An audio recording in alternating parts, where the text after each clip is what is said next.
Everyone welcome back to my channel. ಇವತ್ತು ಸಬ್ಬಸಿಗೆ ಸೊಪ್ಪನ್ನು ಯೂಸ್ ಮಾಡಿಕೊಂಡು ದೋಸೆ ಮತ್ತು ಪಡ್ಡನ್ನು ಮಾಡೋದು ಹೇಗೆ ಅಂತ ತೋರಿಸ್ಕೊಡ್ತೀನಿ. ಮೊದಲಿಗೆ ನಾನಿಲ್ಲಿ ರೇಷನ್ ಅಕ್ಕಿಯನ್ನು ತೊಗೊಂಡಿದ್ದೀನಿ. ಇದನ್ನು 2-3 ಸಲ ಚೆನ್ನಾಗಿ ವಾಶ್ ಮಾಡ್ಕೊಂಡಿದ್ದೀನಿ.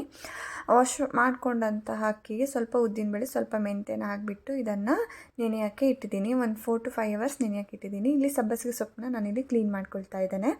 ಹಾಗೆ ನಾನಿಲ್ಲಿ ಸ್ವಲ್ಪ ಬೆಲ್ಲ ಮತ್ತು ಫ್ರೆಶ್ ತೆಂಗಿನಕಾಯಿ ತುರಿಯನ್ನು ತೊಗೊಂಡಿದ್ದೇನೆ. ಇದು 4 to 5 hours ಆಗಿದೆ. ಅಕ್ಕಿ ಎಲ್ಲ ಚೆನ್ನಾಗಿ ನೆಂದಿದೆ. ಸೊಪ್ಪು ಸಹ ಕ್ಲೀನ್ ಮಾಡಿಕೊಂಡು ವಾಶ್ ಮಾಡಿ ಇಟ್ಕೊಂಡಿದ್ದೀನಿ. ಇವಾಗ ಮಿಕ್ಸಿ ಜಾರಿಗೆ ನಾನು ಫಸ್ಟು ಅಕ್ಕಿನ ಸ್ವಲ್ಪ ಹಾಕ್ಕೊಳ್ತಾ ಇದ್ದೇನೆ. ಅಕ್ಕಿನ ಸ್ವಲ್ಪ ಹಾಕ್ಕೊಂಡ್ಬಿಟ್ಟು ಇದ್ರ ಜೊತೆಗೆ ಸಬ್ಬಸಿಗೆ ಸೊಪ್ಪನ್ನು ಕಟ್ ಮಾಡಿ ಇಟ್ಕೊಂಡಂಥ ಸಬ್ಬಸಿಗೆ ಸೊಪ್ಪನ್ನು ಹಾಕ್ಕೊಂಡು ಸ್ವಲ್ಪ ನೀರನ್ನು ಹಾಕ್ಕೊಂಡು ನುಣ್ಣಗೆ ರುಬ್ಕೊಳ್ಬೇಕು. ಚೆನ್ನಾಗಿ ರುಬ್ಕೊಳ್ಳಿ, ನುಣ್ಣಗಾಗೋ ತನಕ ರುಬ್ಕೊಳ್ಳಿ. ಹಾಗೆ ಸ್ವಲ್ಪ ತೆಂಗಿನಕಾಯಿ ತುರಿಯನ್ನು ನಾನಿಲ್ಲಿ ಹಾಕ್ಕೊಳ್ತಾ ಇದ್ದೇನೆ. ನೋಡಿ ಎಷ್ಟು ಚೆನ್ನಾಗಿ ನುಣ್ಣಗೆ ರುಬ್ಕೊಂಡು ಬಂದಿದ್ದೇನೆ ಅಂತ. ಇದನ್ನು ಒಂದು ಪಾತ್ರೆಗೆ ಹಾಕ್ತಾ ಇದ್ದೇನೆ. ಇವಾಗ ಇನ್ನೊಂದು ಸಲ ಅಕ್ಕಿಯನ್ನು ಹಾಕ್ಕೊಳ್ತಾ ಇದ್ದೇನೆ. ಇವಾಗ ನಾನಿಲ್ಲಿ 2 ಕಪ್ ಅಕ್ಕಿಯನ್ನು ಯೂಸ್ ಮಾಡಿದ್ದೆ.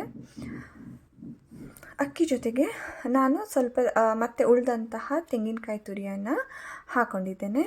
ಹಾಗೆ ಮತ್ತೆ ಉಳಿದಂಥ ಸಬ್ಬಸಿಗೆ ಸೊಪ್ಪನ್ನು ಹಾಕಿದ್ದೇನೆ. ಸಬ್ಬಸಿಗೆ ಸೊಪ್ಪು ಸ್ವಲ್ಪ ಜಾಸ್ತಿನೇ ಯೂಸ್ ಮಾಡ್ಕೊಳ್ಳಿ, ಇದಕ್ಕೆ ತುಂಬ ಚೆನ್ನಾಗಿ ಟೇಸ್ಟ್ ಬರುತ್ತೆ. ಹಾಗೆ ಇದನ್ನು ಚೆನ್ನಾಗಿ ರುಬ್ಕೊಂಡು ಬಂದಿದ್ದೀನಿ. ರುಬ್ಕೊಂಡು ಬಂದಂತಹ ಬ್ಯಾಟರ್ಗೆ ನಾನು ಇವಾಗ ಬೆಲ್ಲವನ್ನು ಹಾಕ್ಕೊಂಡಿದ್ದೀನಿ. ನಾನಿಲ್ಲಿ ಬೆಲ್ಲನ ಜಪ್ಪಿ ಸ್ವಲ್ಪ ಪುಡಿ ಮಾಡಿ ಇಟ್ಕೊಂಡಿದ್ದೀನಿ. ಅದನ್ನು ಸಹ ಬ್ಯಾಟರ್ಗೆ ಹಾಕ್ಕೊಂಡು ರುಬ್ಕೊಂಡು ಬಂದಿದ್ದೀನಿ. ಹಾಗೆ ಇದನ್ನು ಪಾತ್ರೆಗೆ ಹಾಕ್ತಾಯಿದ್ದೇನೆ. ಇವಾಗ ನಾನು ಉಪ್ಪೇನು ಹಾಕಿರ್ತಾ ಇಲ್ಲ. ಇದನ್ನು ಹಾಗೆ ಓವರ್ನೈಟು ಇಡ್ತಾ ಇದ್ದೇನೆ. ಇದು ಅರ್ಲಿ ಮಾರ್ನಿಂಗ್ ನೋಡಿ ಈ ಥರ ಚೆನ್ನಾಗಿ ಎಲ್ಲ ಮಿಕ್ಸ್ ಆಗಿದೆ, ತುಂಬ ದಪ್ಪನೆ ಬಂದಿದೆ. ಇವಾಗ ಇದನ್ನು ಚೆನ್ನಾಗಿ ಮಿಕ್ಸ್ ಮಾಡ್ಕೊಳ್ತಾ ಇದ್ದೇನೆ. ಮಿಕ್ಸ್ ಮಾಡ್ಕೊಂಡಾದಮೇಲೆ ಒಂದ್ಸಲ ಚೆನ್ನಾಗಿ ಮಿಕ್ಸ್ ಮಾಡ್ಕೊಳ್ಳಿ. ಎಲ್ಲ ಮಿಕ್ಸ್ ಆದಮೇಲೆ ತುಂಬ ದಪ್ಪ ಆಗಿದೆ ಅಂತ ಅನಿಸಿದರೆ ಒಂದು ಸ್ವಲ್ಪ 1/4 ಲೋಟ ನೀರನ್ನು ನೀವು ಹಾಕ್ಕೊಳ್ಬಹುದು. ತುಂಬ ತೆಳ್ಳಗೆ ಮಾಡ್ಕೊಳ್ಳೋಕೆ ಹೋಗಬೇಡಿ. ಇವಾಗ ನಾನಿಲ್ಲಿ ರುಚಿಗೆ ತಕ್ಕಷ್ಟು ಉಪ್ಪನ್ನು ಹಾಕಿ 1/4 ಲೋಟ ನೀರನ್ನು ಹಾಕ್ಕೊಂಡಿದ್ದೀನಿ. ಬ್ಯಾಟರ್ ತುಂಬ ದಪ್ಪ ಬಂದಿದೆ ಅಂತ ಸ್ವಲ್ಪ ನೀರನ್ನು ಹಾಕ್ಕೊಂಡಿದ್ದೇನೆ. ಇದನ್ನು ಇವಾಗ ಚೆನ್ನಾಗಿ ಮಿಕ್ಸ್ ಮಾಡ್ಕೊಳ್ಳಿ. ಉಪ್ಪೆಲ್ಲ ಚೆನ್ನಾಗಿ ಮಿಕ್ಸ್ ಆಗೋ ತನಕ ಚೆನ್ನಾಗಿ ಮಿಕ್ಸ್ ಮಾಡ್ಕೊಳ್ಳಿ. ನಾನಿಲ್ಲಿ ಗ್ಯಾಸ್ ಮೇಲೆ ದೋಸೆ ತವಾವನ್ನು ಬಿಸಿ ಮಾಡೋದಕ್ಕೆ ಇಟ್ಟಿದ್ದೀನಿ. ಇವಾಗ ದೋಸೆ ತೆಗೆದು ತೋರಿಸ್ತೀನಿ, ಹಾಗೆ ಪಡ್ಡು ಸಹ ಮಾಡಿ ತೋರಿಸ್ತೀನಿ ನಿಮಗೆ. ಫಸ್ಟು ಇವಾಗ ನಾನು ದೋಸೆ ಮಾಡಿ ತೋರಿಸ್ತಾ ಇದ್ದೇನೆ. ನೋಡಿ ನಾನಿಲ್ಲಿ ದೋಸೆ ಹಿಟ್ಟನ್ನು ಹಾಕಿಬಿಟ್ಟು ದೋಸೆನ ಎಳಿತಾ ಇದ್ದೇನೆ. ಇದಕ್ಕೆ ಮೇಲುಗಡೆಯಿಂದ ನೀವು ಎಣ್ಣೆಯನ್ನು ಹಾಕ್ಕೊಳ್ಳಿ. ಈ ಥರ ಮಾಡೋದ್ರಿಂದ, ಈ ಥರ ದೋಸೆ ನೀವು ಮಾಡೋದ್ರಿಂದ ಮಕ್ಕಳು ಸಹ ತುಂಬ ಇಷ್ಟಪಟ್ಟು ತಿಂತಾರೆ. ಕಲರ್ಫುಲ್ ದೋಸೆ ಆಗಿರೋದ್ರಿಂದ ಮತ್ತು ಸ್ವೀಟ್ ಸಹ ಆಗಿರೋದ್ರಿಂದ. ನೀವು ಸ್ವೀಟ್ ತಿನ್ನೋದಿಲ್ಲ, ಬೆಲ್ಲ ಬೇಡ ಅಂತ ಅನಿಸಿದರೆ ನೀವು ಇದಕ್ಕೆ ಬೆಲ್ಲವನ್ನು ಹಾಕ್ಕೊಳ್ಬೇಡಿ. ಅದನ್ನು ಹಾಗೆ ಸಹ ನಾವು ತಿನ್ಬೋದು. ತುಂಬ ಚೆನ್ನಾಗಿ ಬರುತ್ತೆ. ವಿತೌಟ್ ಬೆಲ್ಲನೂ ತುಂಬ ಚೆನ್ನಾಗಿ ಬರುತ್ತೆ. ನೋಡಿ ಎಷ್ಟು ಚೆನ್ನಾಗಿ ಎದ್ದು ಬರ್ತಾ ಇದೆ ಅಂತ.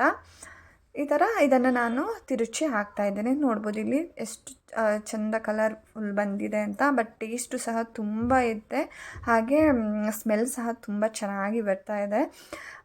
ಈ ಥರ ಇದನ್ನು ಸ್ವಲ್ಪ ಲೋ ಫ್ಲೇಮಲ್ಲೇ ಇಟ್ಕೊಂಡು ಚೆನ್ನಾಗಿ ಬೇಯಿಸ್ಕೊಳ್ಳಿ. ನೀವು ಇದಕ್ಕೆ ಮೇಲ್ಗಡೆ ತುಪ್ಪ ಇಲ್ಲ ಬೆಣ್ಣೆ ಏನಾದ್ರೂ ಸಹ ಹಾಕ್ಕೊಳ್ಬಹುದು. ನಾನಿವಾಗ ಪಡ್ಡನ್ನು ಮಾಡಿ ತೋರಿಸ್ತೀನಿ. ನಾನಿಲ್ಲಿ ಪಡ್ಡು ಪಾತ್ರೆಗೆ ಫಸ್ಟಿಗೆ ಎಣ್ಣೆಯನ್ನು ಹಾಕ್ಕೊಳ್ತಾ ಇದ್ದೇನೆ. ಎಣ್ಣೆ ಹಾಕ್ಕೊಂಡ್ಮೇಲೆ ನಾನು ಇದಕ್ಕೆ ಸ್ವಲ್ಪ ಬ್ಯಾಟರ್ನ ಸೇಮ್ ದೋಸೆ ಬ್ಯಾಟರ್ನೇ ಹಾಕ್ತಾ ಇರೋದು.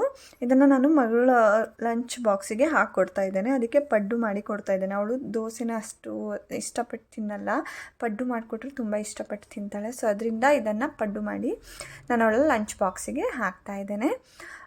ಇದನ್ನು ಲೋ ಫ್ಲೇಮಲ್ಲೇ ಚೆನ್ನಾಗಿ ಬೇಯಿಸ್ಕೊಳ್ಳಿ. ಇದ್ರ ಮೇಲೆ ನೀವು ಬೇಕಾದರೆ ತುಪ್ಪನ ಹಾಕ್ಕೊಳ್ಬಹುದು, ಇಲ್ಲ ಎಣ್ಣೆಯನ್ನೇ ಹಾಕ್ಕೊಳ್ಬಹುದು. ನಾನು ಲಾಸ್ಟಿಗೆ ಸ್ವಲ್ಪ ತುಪ್ಪನ ಹಾಕಿ ಅವಳಿಗೆ ಲಂಚ್ ಬಾಕ್ಸಿಗೆ ಹಾಕ್ಕೊಡ್ತೀನಿ. ಅವಳಿಗೆ ಈ ಥರ ಕಲರ್ಫುಲ್ ದೋಸೆ ಅಂದರೆ ತುಂಬ ಇಷ್ಟಪಟ್ಟು ತಿಂತಾಳೆ. ಸೊ ಅದರಿಂದ ನಾನು ಈ ಥರ ಮಾಡಿಕೊಡ್ತೀನಿ. ಪಲ್ಯ ಎಲ್ಲ ಮಾಡಿದರೆ ಸಬ್ಬಸಿಗೆ ಸೊಪ್ಪು ತಿನ್ನೋದಿಲ್ಲ ಅವಳು. ಇವಾಗ ಇದನ್ನು ಸಹ ತಿರ್ಚಿ ಹಾಕ್ತಿದ್ದೀನಿ. ನೋಡಿ ಎಷ್ಟು ಚೆನ್ನಾಗಿ ಎದ್ದು ಬರ್ತಿದೆ ಅಂತ. ನಿಧಾನಕ್ಕೆ ತಿರ್ಚಿ ಹಾಕಿ ತುಂಬ ಚೆನ್ನಾಗಿ ಕಲರ್ ಬರುತ್ತೆ. ಲೋ ಫ್ಲೇಮಲ್ಲೇ ಇಟ್ಟಿರೋದ್ರಿಂದ, ಇಲ್ಲ ಅಂದರೆ ತುಂಬ ಕಪ್ಪಾಗಿಬಿಡುತ್ತೆ ಫ್ಲೇಮ್ ಹೈ ಇದ್ದರೆ, ಮತ್ತು ಚೆನ್ನಾಗಿ ಬೇಯಲ್ಲ ಒಳಗಡೆನೂ. ಸೊ ಅದರಿಂದ ಸ್ವಲ್ಪ ಸ್ವಲ್ಪ ಹಿಟ್ಟು ಹಾಕಿ ಈ ಥರ ಪಡ್ಡುನ ಮಾಡಿ ನೀವು ಲಂಚ್ ಬಾಕ್ಸಿಗೆ ಮಕ್ಕಳಿಗೆ ಹಾಕ್ಕೊಡ್ಬೋದು. ಇವಾಗ ಪಡ್ಡು ಎಲ್ಲ ತಿರ್ಚಿ ಹಾಕಿದ್ದೇನೆ. ಈಗ ತಿರ್ಚಿ ಹಾಕಿದಂಥ ಪಡ್ಡು ಮತ್ತೆ 2-3 ನಿಮಿಷ ಇದು ಚೆನ್ನಾಗಿ ಬೆಂದಮೇಲೆ ನಾನು ಇದನ್ನು ತೆಗಿತಾ ಇದ್ದೇನೆ. ನೋಡಿ ಇವಾಗ ಚೆನ್ನಾಗಿ ಬೆಂದಿದೆ, ಎರಡೂ ಕಡೆಯೂ ಚೆನ್ನಾಗಿ ಬೆಂದು ಎದ್ದು ಬರ್ತಾ ಇದೆ.